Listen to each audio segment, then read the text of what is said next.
শরীরটাকে পাগল টাগল নাকি এরম করছে কেন?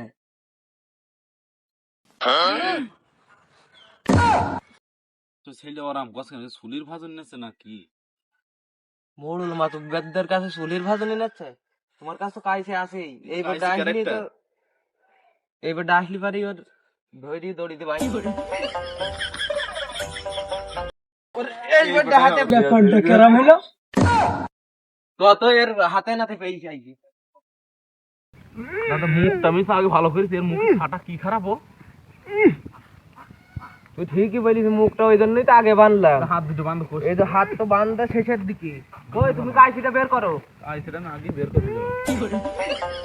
খুব বেড়িল না সব কাট। ঠিকই বলি ধরো। এই সেই কাঠ দিতে হবে, সেই ছোটবেলায় আব্বারা যে কাঠ আমাদের দিয়ে খুব খুশি হয়েছিল। নারেন কাট। হ্যাঁ, মাও বলছিল ভালো হয়েছে খোকা কাঠটা, মাই দিয়ে দিচ্ছিল বেশিরভাগ আমার। সেই কাঠের দিকে ভাই গিয়ে নারেন কাট। কিন্তু কি হয়েছে, কি এর কি অবস্থা?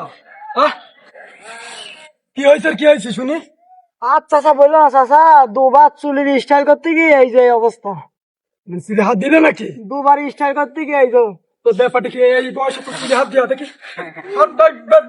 চাচা, মানুষের গরু ছাগল সব চুরি করে, তাদের কোনো বিচার হয় তুই না। চুলে হাত দিবি কেন? গরু চুরি করলে সম্মান আছে। তোর 50,000 টাকা আসতো, তুই করিস কি? বেল থাকলে দাও তো, বের করতো।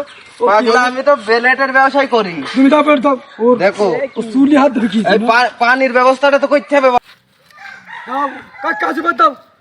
এই কাঠ না দিয়ে ওর ই করেছে। এটা কি হবে হবে? মারো, তুমি মারো, আমি এদিক থেকে মারছি। তোর মাথাটা কাটে। খোকা, কাটছেন তুমি। দাঁড়াও, পানি আর সাবান না দিলে হবে না। সাবান না দিলে হবে না, আমি বুঝে গেছি। এই সাবান না দিলে কাজ হবে না। আমার মাথায় আমি জীবনে সাবান দিই না, তুমি না পানি খাচ্ছি, তুমি সাবান দাও তুমি। আমি না একটা ভুল করেই ফেলিছি। ওই আরাম ভুল করবি কেন? হ্যাঁ? এই তুমি বয়সে কাটো তো দাদা। না ধরো। করো। ও কি সুন্দর কাটছে গো।